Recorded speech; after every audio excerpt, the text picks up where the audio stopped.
நான் சொல்லுகிற வசனம் மட்டும் வாசித்தா போதும். நான் இப்போ பேசுகிறது யோவான் 11வது அதிகாரத்திலேருந்து பேசுகிறேன். யோவான் 11வது அதிகாரத்தில் ஆண்டவர் எங்கே போகிறாருன்னு சொன்னால், மார்த்தாள், மரியாள், லாசரு, இந்த வீடு மார்த்தாள், மரியாள், லாசரு, எல்லாரும் சொல்லுங்க, மார்த்தாள், மரியாள், லாசர், இவங்க 3 பேரும் உள்ள ஒரு வீட்டில் லாசரு என்ன ஆயிட்டார்னு சொன்னால், வியாதியாக படுத்துட்டார். மரணத்துக்கு எதுவான வியாதியாக படுத்துட்டார். இப்போ செய்தி இயேசு கிறிஸ்துவுடைய காதுக்கு வருகிறது. காதுக்கு வந்த உடனே ஆண்டவர் தங்க வேண்டிய இடத்துல எக்ஸ்ட்ரா 2 நாள் கூட தங்குறாரு. வியாதின்னு சொன்னால் ஓடிலாம் வந்திருக்கணும், பிரச்சனைன்னு ஓடிலாம் வந்திருக்கணும். ஆனால் இயேசுவோ தாமதமாக வருகிறார். வந்தால் அங்கே லாசரு மரித்து 4 நாள் ஆகிறது. 4 நாள் ஆன பிறகு கல்லறை பக்கத்தில் வந்து லாசருவை உயிரோடு எழுப்புகிறார். இப்போ எல்லோரும் என்ன கவனிங்க, எனக்கு பிரசங்கம் என்னன்னு சொன்னால், ஆண்டவர் அதில் ஒரு காரியத்தை சொல்லுகிறார். அந்த யோவான் 11:4 சத்தமாக வாசிக்கலாம். இயேசு அதை கேட்ட பொழுது, இந்த வியாதி மரணத்துக்கு ஏதுவாயிராமல் தேவனுடைய மகிமை விளங்குவதற்கு ஏதுவாக இருக்கிறது, தேவனுடைய குமாரனும் அதனால் மகிமைப்படுவார் என்றார்கள். இப்போ இங்கே நீங்கள் கையை வச்சுக்கோங்க. இப்போ நீங்கள் வாசிக்கணும், நமக்கு நேரம் ஆகிட்டு. லூக்கா 10வது அதிகாரத்தில் இதே மார்த்தாள் மரியாளுடைய வீட்டுக்கு இயேசு வந்தார். அந்த சம்பவம் நமக்கு தெரியும். அங்கே பார்த்தீங்கன்னா, கூப்பிட்டு இயேசுவை உள்ளே கொண்டு வந்தது மார்த்தாள், அவருடைய பாதத்தில் இருந்த நல்ல பங்கை வாங்கினது மரியாள்.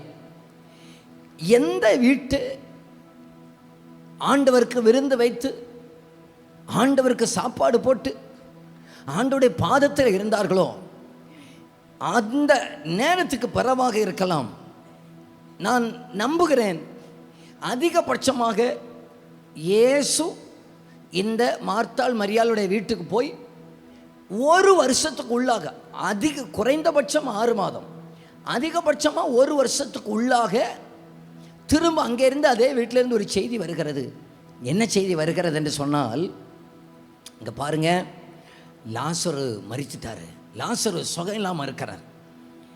நான் இதிலிருந்து 1-2 காரியங்களை என் உள்ளத்தில் ஆண்டவர் போட்ட காரியங்களை மட்டும் உங்களுக்கு சொல்லுகிறேன். ஏன்னா ஆவியானவர் இந்த செய்தியை சபைக்கு பேச சொன்னதுனால இந்த 1-2 காரியங்களை மட்டும் உங்களோட கூட பேசுகிறேன். முதலாவது 5வது வசனத்தில், இயேசு மார்த்தாள் இடத்திலும் அவருடைய சகோதரி இடத்திலும் லாசரு இடத்திலும் அன்பாக இருந்தார். இப்போ இயேசு மார்த்தாள் இடத்திலும் மரியாள் இடத்திலும் லாசரு இடத்திலும் அன்பாக இருந்தார் என்கிற இடத்துல நீங்கள் எல்லாரும் சொல்ல போகிறீங்க, இயேசு என்னிடத்திலும் என் குடும்பத்திடத்திலும் என் பிள்ளைகளிடத்திலையும் அவர் அன்பாக இருக்கிறார். நீங்கள் எத்தனை பேர் அது அன்பாக இருக்கிறான்னு சொல்லுகிறீங்க? அதை நம்புகிறவங்க, இயேசு என்னிடத்துலையும் எங்கள் வீட்டுக்காரர் இடத்துலையும் என் மனைவி இடத்துலையும் என் பிள்ளைகள் இடத்துலையும். நம்பிக்கை இல்லையோ? நம்புறீங்களா? நம்பலையா? உண்மையை சொல்லுங்க. கர்த்தர் நமக்கு, நம்ம ஆண்டவருக்கு ரொம்ப பிடிக்குங்க. நமக்கு அவரை ரொம்ப பிடிக்கிறத விட அவருக்கு நம்ம ரொம்ப ரொம்ப ரொம்ப பிடிக்குங்க. நமக்கு அவரை விட இந்த உலகத்தில் யாருமே நம்ம நேசிக்க முடியாது. அவர் என்னை நேசிக்கிறதுனால என் வாழ்க்கையில் வருகிற எதுவும் தேவனுடைய நாம மகிமைக்காக அதை முடித்து காட்ட அவர் வல்லமை உள்ளவராக இருக்கிறார். ஏன் பாஸ்டர் எனக்கு இந்த பிரச்சனை, ஏன் ஆண்டவர் எனக்கு இந்த பிரச்சனை? நான் தானே உங்கள் பாதத்தில் வந்து இருக்கிற ஆள், நான் தானே உங்களை கூப்பிட்டு வீட்டுக்குள்ளே வச்சு விருந்து வச்ச ஆள். எங்கள் வீட்டுக்கு, மற்ற வீட்டுக்கெல்லாம் இல்லாத பிரச்சனை ஏன் ஆண்டவரை எங்கள் வீட்டுக்கு வருகிறது? பல கேள்விகளோடு கூட வந்திருக்கிறேன். உங்கள் சில கேள்விகளுக்கு பதிலாக கர்த்தர் இன்றைக்கு மாறுவாராக. ஏன் ஆண்டவரே எனக்கு இந்த பிரச்சனை? ஏன் ஆண்டவர் எனக்கு, நான் இந்த ஆண்டவரை ரொம்ப நேசித்தேனே, இந்த ஆண்டவரை ரொம்ப நான் ஏற்றுக்கொண்டேனே, அவருடைய பாதத்திலே இருந்தேனே, அவருடைய பாதத்தையே பிடிச்சேனே, ஏன் ஆண்டவரே எனக்கு இந்த பிரச்சனை? ஸ்தோத்திரம். பாதத்தில் இருக்கிற நமக்கு இப்பொழுது வந்திருக்கிற சில நெருக்கங்கள் அது அழிவுக்காக அல்ல, அவருடைய நாமம் மகிமைக்காக. உபவாச கூட்டத்திலெல்லாம் தேடினேனே, உபவாசம் எல்லாம் இருந்தேனே, நான் அழுதேனே, நான் கண்ணீர் வடித்தேனே, ஏன் எனக்கு இந்த பிரச்சனை? கவலைப்படாதீங்க, பிரச்சனையின் மத்தியில் அப்பாவுடைய நாமத்தை அவர் மகிமைப்படுத்த விரும்புகிறார். அன்றியும் அவருடைய தீர்மானத்தின்படி அழைக்கப்பட்டவர்களாய் தேவனிடத்தில் அன்பு கூறுகிறவர்களுக்கு சகலமும் நன்மைக்கு ஏதுவாக. எத்தனை பேருக்கு அதை இந்த காலை வேளையில் உணர முடிகிறது? எனக்கு நீர் செய்ததெல்லாம் நன்மைக்குன்னு சொல்லுகிறவங்க, நான் ஒரு நிமிஷம் உங்களுக்கு நேரம் கொடுக்குறேன். அந்த வலது கையை வேதி சொல்லுங்க பார்க்கலாம். என்னை நடத்தினதெல்லாம் நன்மைக்கு, என்னை நடத்தினதெல்லாம் நன்மைக்கு. என் வாழ்க்கையில் வந்த சில இழப்புகள் நன்மைக்கு, என் வாழ்க்கையில் வந்த சில நெருக்கங்கள் நன்மைக்கு, என் வாழ்க்கையில் வந்த சில போராட்டங்கள் நன்மைக்கு, எல்லாமே நன்மைக்கு. சில கண்ணீர் கூட அவர் நன்மைக்காக தான்ப்பா எனக்கு மாற்றினீர் ஆண்டவரே. எல்லாம் நன்மையாக, எல்லாம் நன்மையாக மாற்றுகிறீர். ஏன்னு சொன்னால், இதுவும் நீர் என் மேலே வைத்த அன்பு தான்ப்பா, இதுவும் என் மேலே வச்ச அன்பு தான். இந்த வாரத்தில் சில கேள்விகளோடு, பல கேள்விகளோடு, ஏன் ஏன் ஏன் ஏன் என்ற கேள்வியோடு கூட இருக்கிறீங்களா? ஆவியானவர் திட்டமும் தெளிவுமாக இந்த காலை வேளையில் உங்களோடு கூட பேசுகிறார். நன்மைக்கே, அவருடைய நாம மகிமைக்கே. ஒரு ஆமேன்னு சொல்லிடுங்க பார்க்கலாம். ஐயா, ஒரு மண்பாண்டங்களாகிய நம்மை கொண்டு பரலோகம் மகிமைப்படணும்னு சொன்னால் அதற்கு என்னை அர்ப்பணிக்கிறேன்னு சொல்லுகிறவங்க தலைக்கு மேலே கையை தட்டி சொல்லுங்க பார்க்கலாம். மனுஷனை நினைப்பதற்கு நீங்கள் எம்மாத்துறாப்பா. சில சகோதரனே, உங்கள் வீட்டில் வந்த சில நெருக்கங்கள், மற்றவங்களுக்கு இல்லாத பிரச்சனை ஏன் ஆண்டவரே எனக்கு? மற்றவங்களுக்கு வராத கஷ்டம் ஏன் ஆண்டவரே எனக்கு? மற்றவங்களுக்கு வராத துன்பம் ஏன் ஆண்டவரே எனக்கு? உங்களில் தேவ மகிமை வெளிப்படும், உங்களில் தேவ மகிமை வெளிப்படும், உங்களை கொண்டு தேவ மகிமை வெளிப்படும், உங்களை கொண்டு தேவ மகிமை வெளிப்படும். அவர் நம்மை புரியாத பாதையில் நடத்துகிறவராக இருக்கிறார். புரியாத பாதையில், அறியாத வழிகளில் அவர் நம்மை நடத்துகிறவராக இருக்கிறார்.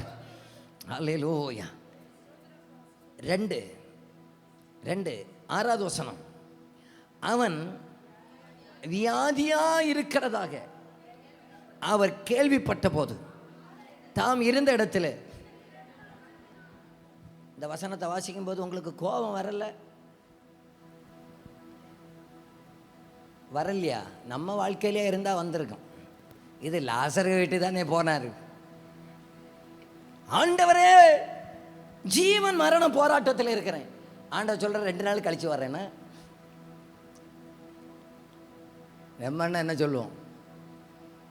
உமக்கு போய் 1 வருஷத்துக்கு முன்னால் சாப்பாடு போட்டதே தப்பு. நான் பேசுகிறது உங்களுக்கு புரியணும்னு நினைக்கிறேன். புரிகிறதா உங்களுக்கு? இவங்க தான் ஏற்கனவே சாப்பாடு, லூக்கா 10 சாப்பாடு போட்டவங்க. உமக்கு சாப்பாடு போட்டோம் பாருங்க. வர வேண்டிய நேரத்தில், உதவ வேண்டிய நேரத்தில் உதவாமல், செய்ய வேண்டிய நேரத்தில் செய்யாமல், இப்போ பார்த்து தாமதம். இப்போ 2வது சொல்லுகிறேன், சில தாமதங்களும் நன்மைக்கே. எத்தனை பேர் அதை உணர்கிறீங்க? சில தாமதங்களும் நன்மைக்கே. ஆண்டவர் என்னுடைய வாழ்க்கையில் சிலதை தாமதித்ததற்காக நன்றின்னு சொல்லுங்க பார்க்கலாம். ஆண்டவரை, நான் கேட்ட உடனே தராததற்காக நன்றி ஆண்டவரே. எனக்கு பிரச்சனையாக இருந்துச்சு, ஆனால் கர்த்தருக்கு என்னில் அவருடைய நாமத்தை மகிமைப்படுத்தணும்னு இருந்துச்சு. நம்ம நினச்சோம், ஐயோ எனக்கு இது வராமல் போச்சே, எனக்கு இது நடக்காமல் போச்சே. இந்த டைம் தானே ஆண்டவருக்கு செய்யும். சொல்லுங்க, நம் வேலை அவர் வேலை அல்ல, நம்முடைய வழி அவருடைய வழி அல்ல. நம்ம நினைக்கிறோம், இந்த வயசில் கல்யாணம் நடக்காமல் எப்போ கல்யாணம் நடக்கும்? நம்ம நினைக்கிறோம், இப்போ செய்யாமல் எப்போ செய்வார்? இன்னைக்கு நடக்காம என்னைக்கு நடக்கும்? நான் எல்லாம் ரெடி ஆக்கி வச்சிருந்தேன், இப்போ செய்யாமல் எப்போ செய்வார்? என் வேலை இன்னும் வரவில்லை என்றவரே, நேரங்களும் காலங்களும் புரிவதில்லையே. என் வேலை இன்னும் வரவில்லை என்றவரே, நேரங்களும் காலங்களும் புரிவதில்லையே.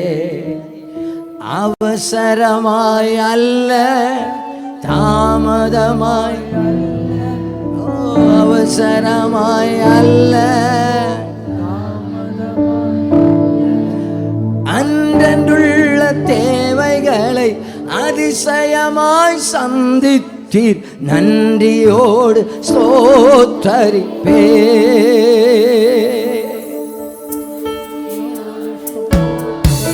நல்ல கைகளை உயர்த்தி சொல்லுங்க. அவசரமாய் அல்ல, அவசரமாய் அல்ல, தாமதமாய் அல்ல, அவசரமாய் அல்ல, தாமதமாய் அன்றன்றுள்ள தேவைகளை கைகளை உயர்த்தி நன்றியோடு ஸ்தோத்தரிப்பே. நன்றியோடு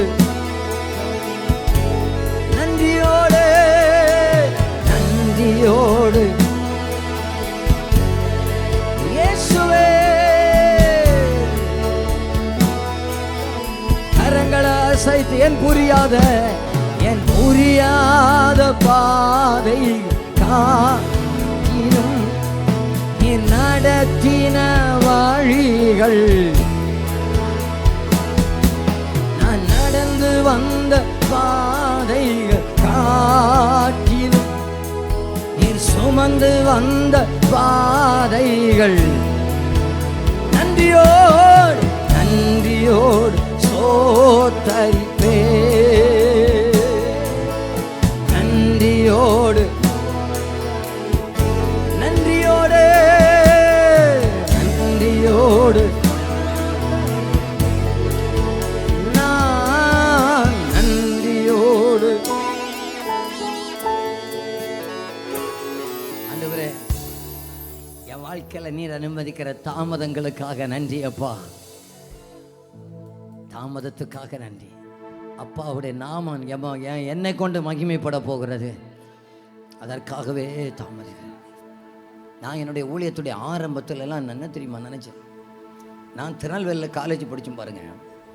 கல்லூரி முடித்து என் கூட படித்தவங்க எல்லாரும் டெய்லி நான் அந்த வேலை பண்ணுறேன், இந்த வேலை பண்ணுறேன், அதை பண்ணுறேன், இதை பண்ணுறேன் அப்படின்னு சொல்கிறதான நேரத்தில் நான் கஷ்டப்பட்டு ஊழியத்தில் கஷ்டப்பட்டு கிடக்கிறேன். நான் முன்னால் பயங்கரமாக டீ குடிப்பேன் பாருங்க. எனக்கு வண்டியே, எனக்கு சாப்பாடே வேண்டாம், எனக்கு டீ வேணும், டீ குடிக்கணும்.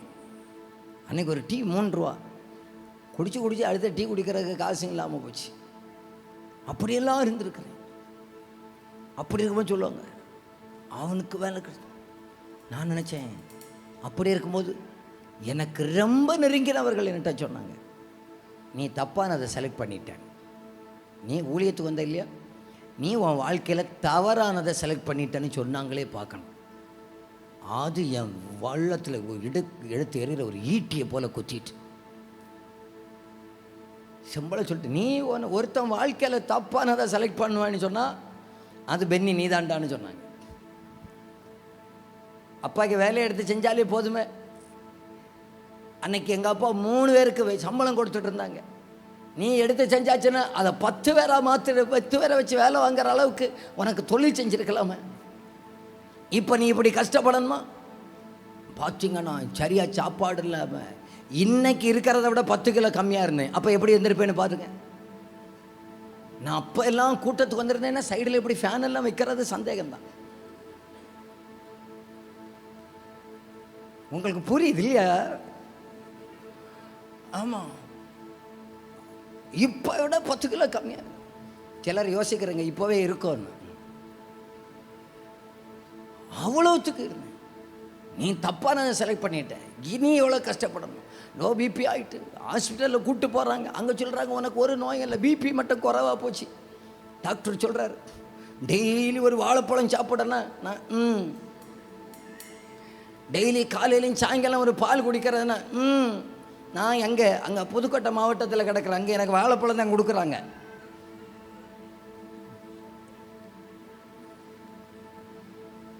நான் மனசில் உள்ளம் சொல்லுது, ஆனால் உள்ளத்தில் ஆண்டவர்கிட்ட நான் முறுமுறுக்கவே இல்லை.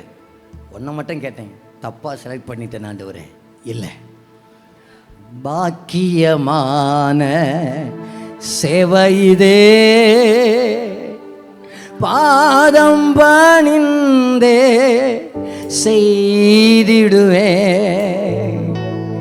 ஆயுள் முடியும் வரை கிறிஸ்தேசு வருகை. முடிஞ்ச அந்த லிரிக்ஸ் எல்லாம் போடுங்க பார்க்கலாம். அழைத்தீரே இயேசுவே, அன்பின் மனத்தாழ்மை உண்மையும் காத்து ஆண்டவரை அடைவே. அன்பின் மனத்தாழ்மை உண்மையும் காத்து அந்த வலது கையை உயர்த்தி அழைத்தவரே அழைத்தவரே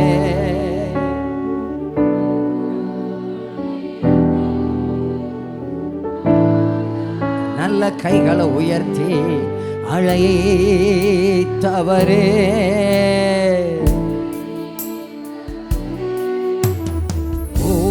ஊழியத்தின்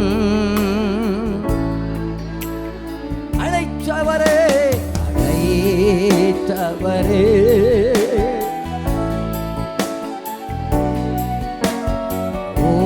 ஊழியத்தின்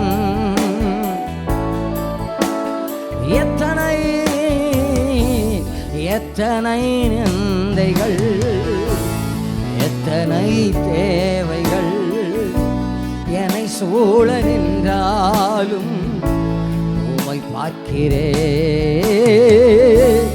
எத்தனை நிந்தைகள் எத்தனை தேவைகள் என்னை சூழ நின்றாலும் உம்மை பார்க்கிறேன். உத்தம ஊழியன் என்று நீர் சொல்லிடும் ஒரு வார்த்தை கேட்டு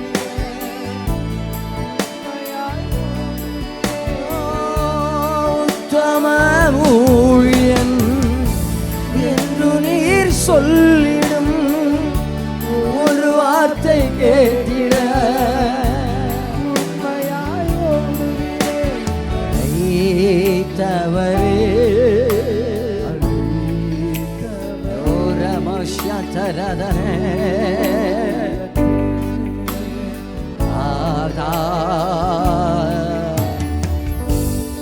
நம்ம வயதில் இருக்கிறவங்க நல்ல நல்ல வேலையில் நல்ல நல்ல பட்டத்தில் வருவாங்க. ஆனால் ஊழியத்துக்கு அழைக்கப்பட்டவங்க ஆரம்பத்தில் கஷ்டத்தான் படுவாங்க. ஆனால் இந்த கஷ்டமெல்லாம் ஒரு நாள் இந்த நஷ்டமெல்லாம் லாபமாக மாற்றுவார் அவர். ஒரு நாள் அவர் அழைப்பார், ஒரு நாள் அவர் அழைப்பார். வா உண்மையும் உத்தமுள்ள ஊழியக்காரனே என்று அழைக்கிற சத்தம் என் கூட படிச்சவங்க கேட்க மாட்டாங்க, உலக வேலை செஞ்சவங்க கேட்க மாட்டாங்க. ஆனா இந்த வேதத்தை சுமந்தவங்களே, இந்த சிலுவையை சுமந்தவங்களே, இந்த ஒரு ஆயுச அப்பாவுக்காக கொடுத்தவங்களே, என் பிரியமே, என் உண்மை உள்ளவனே, உண்மை உத்தம் உள்ளவனே என்று அவர் அழைப்பார். பாருங்க அந்த வாக்கியத்தை. தாமதத்துக்காக இப்ப கவலைப்படாதீங்க. நான் அன்னைக்கு ஆண்டவர் என்ன தாமதமா பயன்படுத்தினதற்காக இன்னைக்கு ஆண்டவருக்கு நன்றி செலுத்துகிறேன். என்னை தாமதத்திற்காக நன்றி ஆண்டவரே. எனக்கு அப்படிப்பட்ட ஒரு பாக்கியம் கிடைச்சதுக்காக நன்றி ஆண்டவரே. திரும்பவும் வாழ்க்கையில மட்டும் ரிவர்ஸிகர் போட முடியும்னு சொன்னா, எப்படிப்பட்ட ஒரு காலத்தை நான் செலக்ட் பண்ணுவேன்னு சொன்னா, ஒரு காலத்தில் சாப்பாடு இல்லாமல் பட்டினியாக இருந்தேன் பாருங்க. அந்த காலத்தில் நான் அப்பானோடு வச்சிருந்த உறவு, அந்த காலத்தில் அப்பாவோடு ஸ்பெண்ட் பண்ணின நேரம், அந்த காலத்தில் அப்பாவுடைய பாதத்தில் மணிக்கணக்காக உட்கார்ந்தது, அந்த நேரத்தில் தான் எனக்கு திரும்ப தாங்க அப்பான்னு கேட்பேன். ஏன்னு சொன்னா அதைத்தான் என் ஊழியத்துடைய பொற்காலமாக நான் பார்க்கிறேன். ஆண்டவரை தாமதித்ததற்காக நன்றி ஆண்டவரே. இன்னைக்கு நீங்க அழுகிறீங்க பாத்தீங்களா, இன்றைக்கு உடைகிறீங்க பாத்தீங்களா, ஒரு காலத்துல இத பொற்காலமாக நீங்க பாப்பீங்க, இத நல்ல காலமா பாப்பீங்க. ஆண்டவரே இப்படிப்பட்ட காலத்துக்காக நன்றி அப்பான்னு சொல்லுவீங்க. என்ன உடைச்ச காலத்தை திரும்ப என்னைக்கு ஆண்டவரே பார்ப்பேன். இப்படிப்பட்ட பாக்கியத்துக்காக நன்றி ஆண்டவரே, நன்றி ஆண்டவரே, நன்றி ஆண்டவரே.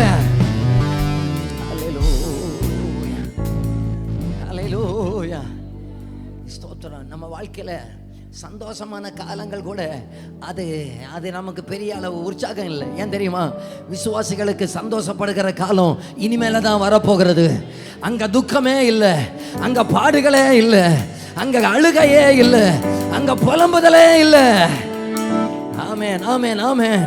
இங்க சில காலங்கள் நம்ம வேதனைப்படுறோம் பாருங்க. சில காலம் அப்பாவோட கையில நம்மளை புடமிடுறாரு பாருங்க, அளவைக்கிறாரு பாருங்க, நொறுக்குகிறாரு பாருங்க. அதுதான் நம்முடைய வாழ்க்கையோட பொற்காலமாக பார்க்கிற ஒரு காலத்தை ஆண்டவர் நமக்கு தருவாரு பாருங்க. அதிலேயும் அப்பாவுடைய நாம மகிமைப்படும். என்னைக்கு எனக்கு இல்லைன்னு, எனக்கு என்ன இருந்தாலும் கிடப்பேன், என்ன இல்லைன்னாலும் கிடப்பேன். அப்படிப்பட்ட ஒரு பாடத்தை படிப்பிச்சு தந்ததே அந்த காலமாக. ஆமா, இல்லைன்னா நல்ல காலத்தில் சாப்பாட்டில் உப்பு கூடுனா இறங்காது, சாப்பாட்டில் விருப்பமானது இல்லைன்னா உள்ள போகாது. ஆமா, அது வேணும் இது வேணும். என்ன கவனிச்சுக்கிடுங்க. அப்போ நாகர்கோவில் ஒரு சூப்பு கடை இருந்துச்சு. 2.50 காசு அங்கே ஒரு சூப்பு. அந்த 2.50 காசுக்கு சூப்பை குடிக்கிறதுக்காக இங்கேருந்து 50 ரூபாய் பெட்ரோல் போட்டு போவேன். நினச்ச உடனே போயிட்டு வந்துடுவேன். இப்போ ஆண்டவர் என்ன அப்படியே கொண்டா முடி அப்படியே தூக்கி புதுக்கோட்டையில் கொண்டு போட்டார். குடி சூப்பு.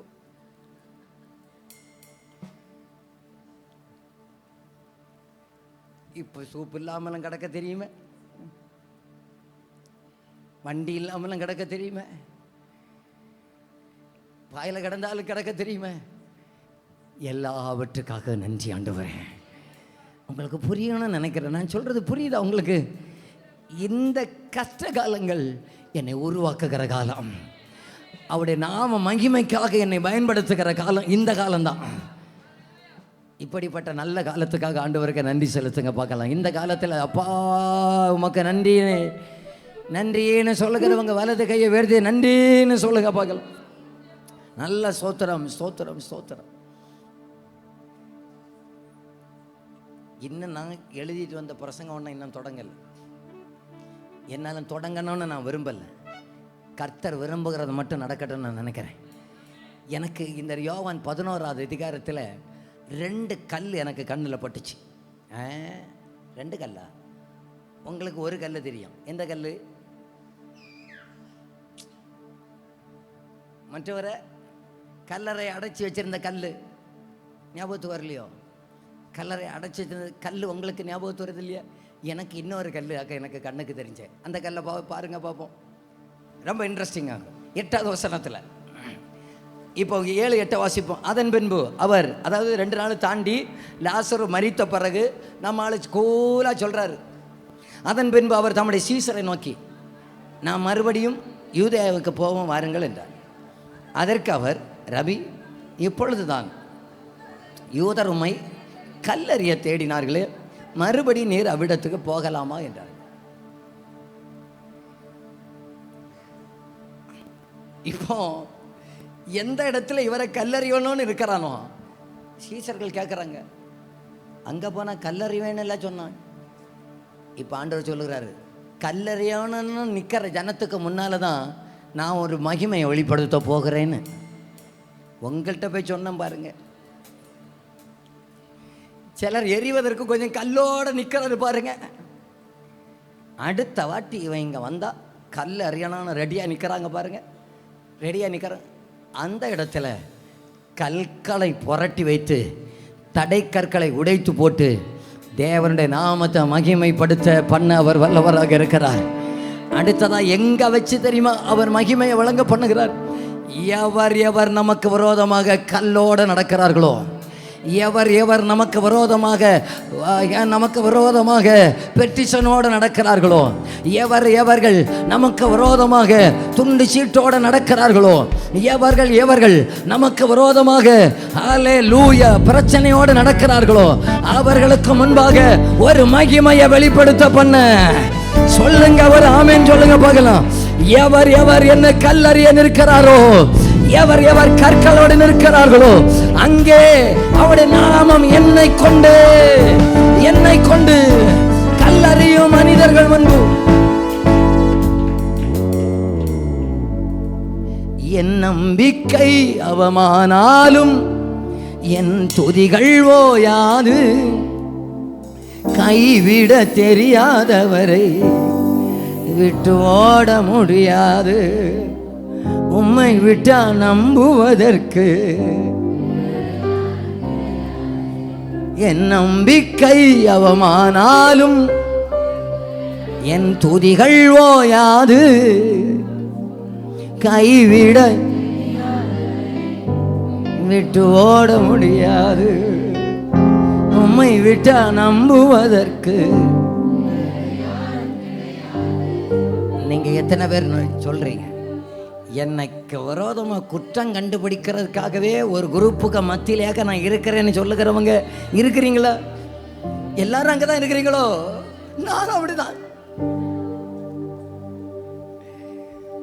எப்படா இவன் தப்பு பண்ணுவான், எப்படா இவன் மேல கல் அறியலான்னு சொல்லி கல்லோட நடக்கிறவங்க மத்தியில இருக்கிறோமா? நினைச்சுக்கிடுங்க, அவங்க கல்லோட நடக்கட்டும், நம்ம அந்த கல்லை பார்க்கண்டா. தேவ நாம மகிமை வெளிப்படுவதற்கு தடையா இருக்கிற கல்லை பார்க்கணும். இவன் என்ன சொல்லும், அவன் எரிவானா எனக்கு பார்க்கறது அதை விட பெரிய ஒரு கல் தெரியுது. இவன் எரிகிற கல்லை விட ஒரு மனுஷனோட மகிமை வெளிப்படுவதற்கு தடையாக ஒரு பெரிய கல் தெரியுது. அதை தான் பார்த்துடணும். புரியும்னு நம்புறேன். சிலருடைய வாழ்க்கைக்கு தேவநாம மகிமைப்படுவதற்கு நம்ம உருட்டி வச்ச சில கல்லாகும். முறுமுறுப்பு என்ற கல் இனி எல்லாம் நடக்காதுன்னா இன்னைக்கு ஆண்டவர்கிட்ட சொல்லுங்க, மற்றவன் எரிகிற கல்லை விட நான் உருட்டி வச்ச கல்லாகும் பெருசு. என் வாழ்க்கையில் தேவ மகிமை வெளிப்படுவதற்கு மற்றவன் கையில் இருக்கிற கல்லை விட நான் உருட்டி வச்ச சில கல் உண்டு. நான் உருட்டி வச்சதை நான் தான் புரட்டி வைக்கணும். எது நடக்காதுன்னு சொன்னீங்களோ, எது இனி சம்பவிக்காதுன்னு சொன்னீங்களோ, அதே நாவினால புரட்டி போடுங்க. என்ன புரட்டுங்க? என் வாழ்க்கையில் அற்புதம் நடக்கும், என் வாழ்க்கையில் விடுதலை நடக்கும். சிலர் சொன்னாங்க, நீங்க இந்த வீடை வித்துட்டு போயிருவீங்க. அதே வீட்டில் நின்று சொல்லுங்க, இந்த வீட்டில் என் கர்த்தர் என்னை வாழ வைப்பார், இந்த குடும்பத்தில் என்னை வாழ வைப்பார், இந்த இடத்துல என்னை வாழ வைப்பார். சொல்லுங்க பார்க்கலாம். இந்த நபர்கள் மத்தியில் என்னை வாழ வைப்பார். நான் போகணும்னு நினைச்சாங்க, நான் வெளியேறணும்னு நினைச்சாங்க, என்னை துரத்தணும்னு நினைச்சாங்க, ஆனா அதே இடத்துல வாழுவேன். நீங்க விப்பேன்னு சொன்ன இடத்துல சொல்லுங்க, அந்த கல்லு புரட்டப்படட்டும், நான் வாழுவேன், நான் வாழுவேன், நான் ஆண்டவருக்காக நிற்பேன், சாட்சியா நிற்பேன். என் நம்பிக்கை அவமானாலும் என் துதிகள் கை தட்டி பாடுங்க. என் நம்பிக்கை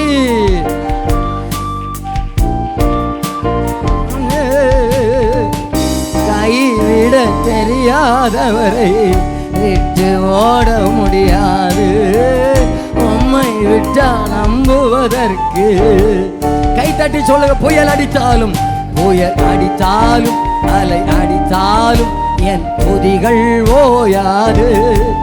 கரை தெரியாமல் கண் அலைந்தாலும் என் துதிகள் ஓயாது. என் நம்பிக்கை அவமானாலும் கைவிட தெரியாதவரை விட்டு ஓட முடியாது. உம்மை விட்டா நம்புவதற்கு. கைவிட தெரியாதவரை விட்டு ஓட முடியாது.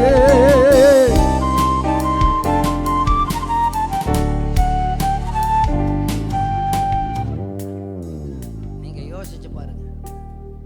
கட்டாவே என் வாழ்க்கையில நான் புரட்டி வச்ச கல் என்ன ஆண்டவரே? புரியுதா உங்களுக்கு? சில புரியுதுன்னு சொல்லுகிறவங்க வலது கையை உயர்த்துங்க பார்க்கலாம். பாஸ்டர் எனக்கு புரியுது, கை கீழே போடுங்க. சிலதை முறுமுறுப்பா என்ன தாழ்ந்து தந்தார், அவ்வளோ செஞ்சார், தமிழில் முறுமுறுப்பு, மலையாளத்தில் சொல்கிற என்ன அதுதான் நமக்கெல்லாம் செட் ஆகும். நம்ம ஊருக்காரங்களுக்கு பிறுபிறுப்புன்னாக்க அர்த்தம் மலையாளத்தில். சரிதானா? நம்ம இல்லைன்னா பின்னால் மலையாள பைபிள் இருக்கிற ஆள் உண்டு, கை போய் கேளுங்க. இப்போ தெரியல, புறுபுறுன்னு அவன் ஐயோ வந்துட்டானா, இவன் வந்து ஐயோ வந்துட்டானா, இவன் செஞ்சிட்டானா. எல்லாம் அப்படி இருக்கிற நேரத்தில் குழந்தை, ஐயோ இந்த நேரத்தில் போய் தான் செய்வது, ஐயோ இனியெல்லாம் நடக்குமா, ஐயோ இது எல்லாம் சொல்லுங்க. எந்த வீட்டில் நின்று எனக்கு இனி வாழ்க்கை இல்லைன்னு சொன்னீங்களோ அதே வீட்டில் போய் இன்னைக்கு நீங்கள் சொல்லிட்டு தான் உள்ள மத்திய பிரதேசத்தை நிரப்புறதுக்கு போகணும். எனக்கு வாழ்க்கை உண்டு, இந்த இடத்துல நான் வாழ்ந்து நிற்பேன், இந்த இடத்துல தான் அந்த தடை கற்கள் இயேசுவின் நாமத்தில் புரட்டப்படுவதாக. எந்த தொழில் எனக்கு தொலைஞ்சு போச்சுன்னு சொல்லுறீங்களோ அதே தொழிலை எனக்கு ஆசீர்வாதமாக மாற்றி தருவார்னு சொல்லுங்க. அதே இடத்துல என்ன மேன்மையாக வைப்பார்னு சொல்லுங்க. அது திரும்ப கைகூடி வரும்னு சொல்லுங்க. நம்ம பார்க்கறதெல்லாம் மற்றவங்க கையில் இருக்கிற கல், அவன் மந்திரம் பண்ணிட்டானோ, இவன் எரிஞ்சிட்டானோ, இவன் காரி துப்புனான், அப்போ கரியற்றா தான் இருக்கும். நான் சொல்றதெல்லாம் என்கிட்ட சொன்ன காரியங்களே சொல்றேன். இவன் என்ன ஒரு மாதிரி பார்த்தான், அவன் கையில் இருக்கிற கல்லா நம்ம புரட்டி வச்ச கல் பெருசா? நான் சொல்றது புரியணும்னு நம்புறேன். ஆண்டவர் அவங்க கையில் இருக்கிற கல்லை பார்க்கல, நம்ம புரட்டி வச்சதை தான் பெருசாக பார்த்தார். நம்ம புரட்டி வச்சதான் நம்முடைய வாழ்க்கைக்கு தடையாக பார்த்தார். ஆமென். இனி 2 காரியங்களை டக்குன்னு சொல்லி முடிச்சிடுறேன்னா, மார்த்தாளுடைய விண்ணப்பத்தையும் மரியாளுடைய விண்ணப்பத்தையும் இப்போ சொல்கிறேன்னா, 21வது வசனம். மார்த்தாள் இயேசுவினிடத்தில் வந்து, ஆண்டவரே நீர் இங்கே இருந்தீரே, ஆனால் என் சகோதரன் மரித்திருக்க மாட்டான், இப்பொழுது நீர் தேவனிடத்தில் கேட்டுக்கொள்ளு. ஐயோ, இந்த மார்த்தாள் உங்களுக்கு தெரியுமா? மார்த்தாள் உங்களுக்கு தெரியுமான்னு கேட்டேன்.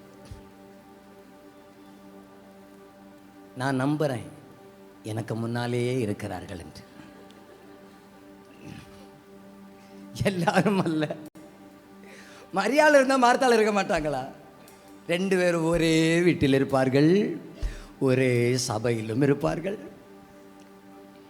கவனிச்சுக்கிடுங்க. இந்த அம்மா ஆண்டவருக்கே கிளாஸ் எடுக்க பாருங்க.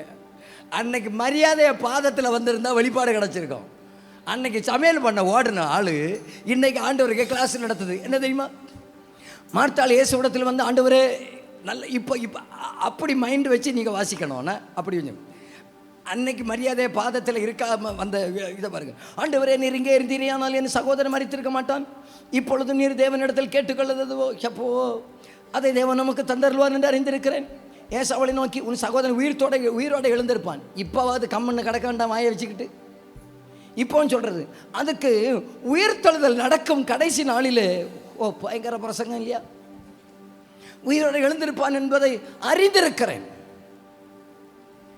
ஏசு அவளை நோக்கி, நானே உயிர்த்தெழுதலும் ஜீவனமாக இருக்கிறேன், என்ன விசுவாசிக்கிற மாதிரி தன்னை உயிரோடு இருந்து என்னை விசுவாசிக்கிறவனும். ஐயோ, அதற்கு அவள், ஆமா ஆண்டவரே, நீ உலகத்தில் வருகிற நான் தேவகுமாரனாகிய கிறிஸ்து என்று நான் விசுவாசிக்கிறேன். நீ 1 வருஷம் கழிச்சு அறிஞ்சதை பாதத்தில் இருந்த உன் தங்கச்சி 1 வருஷத்துக்கு முன்னாலே கிறிஸ்துவ அறிஞ்சிட்டாங்க. புரிகிறன்னு நம்புகிறேன், புரியும்னு நம்புகிறேன். இப்போ மரியாளுக்கு விண்ணப்பத்தை பார்ப்போமா? மரியாளுக்கு விண்ணப்பத்தை பாருங்க. 32வது வசனத்தில், இயேசு இருந்த இடத்தில் மரியாள் வந்து அவரை கண்டவுடனே அவர் பாதத்தில் விழுந்து, அதே வார்த்தையை தான் இந்த அக்காவும் சொல்றாங்க, ஆண்டவரே நீர் இங்கே இருந்தீரே, ஆனால் என் சகோதரன் மரித்திருக்க மாட்டான் என்றாள். அடுத்து என்ன சொன்னாங்க? அடுத்து என்ன சொன்னாங்க? சொல்லுங்க. நான் பேசுறது உங்களுக்கு புரியணும். நம்ம புரிகிறவங்க அந்த வலது கையை உயர்த்தி ஒரு அல்லேலூயான்னு சொல்லிடுங்க பார்க்கலாம். இன்னும் சத்தமாக சொல்லிடுங்க பார்க்கலாம். ஹல்லேலூயா. அப்பாவுடைய பாதத்தில் இந்த நல்ல பங்கை பெற்றுக்கொண்டவங்க, நீர் இருந்தால் மரித்திருக்க மாட்டீர் அதை சொல்லுவாங்க. வேற அவங்களுக்கு நல்லா தெரியும், நான் அழுதா போதும், என் அழுகையுடைய விலை இவருக்கு நல்லா புரியும். நான் இவருக்கு பாடம் நடத்த வேண்டிய அவசியம் இல்லை, எனக்கு தெரியாதது அவருக்கு நல்லா தெரியும். மார்த்தாள மாதிரி இந்த அம்மா ஏதாவது கதை பேசிச்சா? நீர் இங்கே இருந்திருந்தார். 2 பேரும் அதே வார்த்தையை சொன்னாங்க. நீர் இப்பொழுதும் வேண்டிக் கொள்வது எதுவோ அது செய்வார், இது செய்வார். நம்ம கம்மனு கடாம வாயை வச்சுக்கிட்டு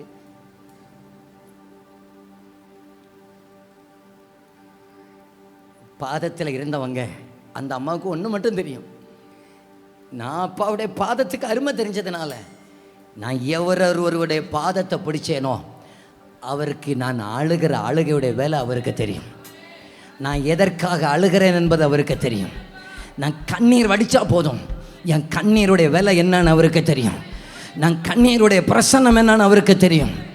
நான் சொல்ல வேண்டிய அவசியம் இல்லை. சில நேரத்தில் நான் அழுதா போதும், என் கண்ணீருடைய வேலை அவருக்கு தெரியும். நான் பெருமூச்சு விட்டா போதும், என் பெருமூச்சுடைய வேலை அவருக்கு தெரியும். ஏனென்றால் என்னை நன்கு அறிந்தவருடைய பாதமே எனக்கு தெரியுங்க. அன்னைக்கும் பாதத்தை பிடிச்சாங்க, இன்னைக்கும் பாதத்தை பிடிச்சிட்டாங்க. பாதத்தை தானே பிடிச்சாங்க. 32வது வசனத்தில் இருக்கு, அன்றும் பாதத்தை பிடிச்சாங்க, இன்றும் பாதத்தை பிடிச்சாங்க. பாதத்தை பிடிச்சி சொன்ன அந்த அம்மா அழுறாங்க பாருங்க. இந்த அழுறத பார்த்த உடனேயே 35வது வசனம் எல்லாருக்கும் தெரிஞ்ச வசனம். என்ன செஞ்சிட்டாரு ஆண்டவர்? ஏன் மரியாள் இவ்வளோ கதை அடிச்சாங்க, இயேசுக்கு கண்ணீரே வரல? சிலர் வந்து அடிக்கிற டயலாகை பார்த்தாலே ஆண்டவருக்குள்ள ஒரு தாக்கத்தையும் உண்டாக்காது. சிலர் வந்து 2 துளி அழுதாலே போதும், அவருடைய ஆவி நமக்காக, நம்மோடு கூட நமக்காக எதையும் செய்வதற்கு அவர் தயாராகி விடுவார். ஹல்லேலூயா. சும்மா அதே அவருடைய பாதத்தை மட்டும் பிடிச்சிருங்க ஐயா. மகிமையை பார்க்க போகிறேன் ஐயா, மகிமையை பார்க்க போகிறேன் ஐயா. சில நேரத்தில் திரும்பவும் சொல்கிறேன், ஜெபிக்க முடியாத நேரத்தில் கண்ணீர் மட்டும் அடிங்க. அந்த கண்ணீருடைய விலை என்னன்னு அவருக்கு நல்லா தெரியும். கண்ணீர் மட்டும் அடிங்க, பெருமூச்சு மட்டும் அடிங்க. அவருடைய பெருமூச்சுடைய வேலை என்னன்னு அவருக்கு தெரியும். ராத்திரியும் பகலும் அப்பா பாதத்தில் வந்த நீங்க ஒன்னு அறிந்து கொள்ள வேண்டும். அது என்ன அறிவு? என் கண்ணீரை நன்கு காண்கிறவராக இருக்கிறார், என் வேதனைகளை அறிகிறவராக இருக்கிறார், என் பெருமூச்சு அறிகிறவராக இருக்கிறார், என்னுடைய உடைவை அறிகிறவராக இருக்கிறார். கண்ணீரை பார்த்த உடனே என்ன அழ வச்சிட்டு அவர் சந்தோஷமா இருக்கிறார் நான் நினைக்கிறீங்க. இப்ப அடுத்ததா ஒரு வார்த்தையை சொல்லட்டுமா? என்னை சில நாட்கள் அழ வைப்பதே அவருடைய நாமத்தை மகிமைப்படுத்துவதற்காக.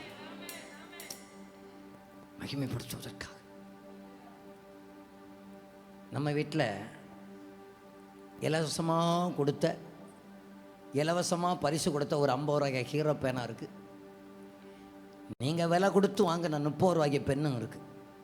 எது நமக்கு பெருசாக தெரியும்? விலை கொடுத்தது தான், ஃப்ரீயாக கிடச்சது அங்கே கொண்டு தள்ளிடு, அங்கே கொண்டு தள்ளிடு.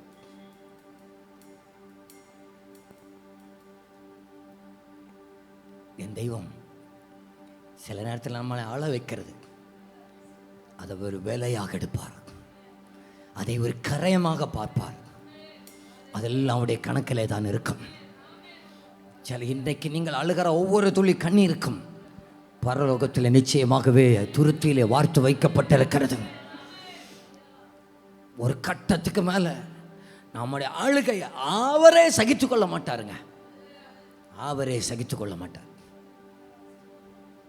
இப்போ பாருங்க, 4 நாளாச்சு நாருமேனு சொன்னதால் மார்த்தாளா மரியாளா? 39வது வசனத்தை வாசிங்க பார்க்கலாம். இயேசு கல்லை எடுத்து போடுங்கள் என்றார். மரித்தவனுடைய சகோதரியாகிய, எனக்கு என்ன இதில் எனக்கு தோணுச்சுன்னா, மரித்தவருடைய சகோதரின்னு சொன்னால் போதுமே, ஏன் அங்கே மார்த்தாளன்னு எழுதி வச்சிருக்கிறாரு? உள்ளது சொல்கிறேன். அந்த மார்த்தாளுங்கிற இடத்துல நம்மள அநேகருடைய பெயர் கரெக்டாக ஃபிட் ஆகும். வீட்டில் போய் மார்த்தாளுக்கு பதிலாக உங்கள் பேரை போட்டு வாசிக்கணும்னா, மார்த்தாளாகிய நானும் மரியாளும் லாசருவும் என்று வாசிக்கணும்னா, அந்த இடத்துலையும் போய் ஆண்டவர் உயிரோட எழுப்ப கல்லறை எல்லாம் திறந்து வச்சுக்காருன்னு சொல்லி இப்போமா கிளாஸ் நடத்துகிறேன்.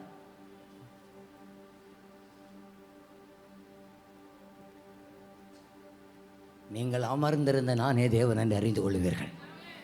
சில இடத்துல அழ வேண்டியது அழுதுட்டு கம்மன் இருங்க, அவர் செய்ய வேண்டியதை கரெக்டாக செய்து முடிப்பார், கச்சிதமாக செய்து முடிப்பார். எத்தனை பேர் சொல்லுகிறீங்க, நான் கண்ணீர் சிந்த வேண்டியது ஏன் கடமை, பாதத்தை பிடிக்க வேண்டியது ஏன் கடமை, புயல் அடித்தாலும் அலை அடித்தாலும் துதிகள் ஓயாது. கரை தெரியாமல் கண் அயர்ந்தாலும் என் துதிகள் ஓயாது. என் நம்பிக்கை அவமானாலும் என் துதிகள் ஓயாது. கைவிட தெரியாதவரை விட்டு ஓட முடியாது. உம்மை விட்டா நம்புவதற்கு வேறு யாரும் கிடையாது. கைவிட தெரியாதவரை விட்டு ஓட முடியாது.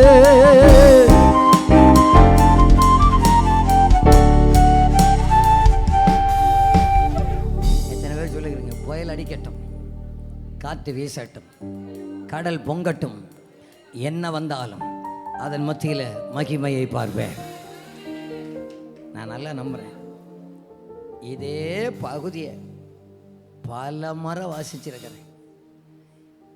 இந்த வார்த்தையை பேசுவதற்கு ஆவியானவர் எனக்கு உற்சாகப்படுத்தினார். பேசியிருக்கிறேன். நம்புறேன், உங்களோட கர்த்தர் பேசியிருக்கிறார், உங்களை பலப்படுத்தி இருக்கிறார். உங்களுடைய இருதயத்துடைய நிலைமை யாருக்கும் தெரியாது. உங்களை அறிகிற ஒரு அப்பா ஒரு பரத்தில் இருந்து என் பிள்ளைகளுக்கு இதை கொடுத்துறப்பான்னு சொன்னதுனால உங்கள் உடஞ்சி போன இருதயங்களை தேற்றுவதற்காக அடித்து கொண்டிருக்கிற சில புயலின் மத்தியில், சில கொந்தளிப்புகளின் மத்தியில், சில அலையின் மத்தியில் என்னை தேற்றுகிற ஒரு அப்பா. ஓட முடியாது, உண்மை விட்டா நம்புவதற்கு. எழுந்து நிற்கலாமா?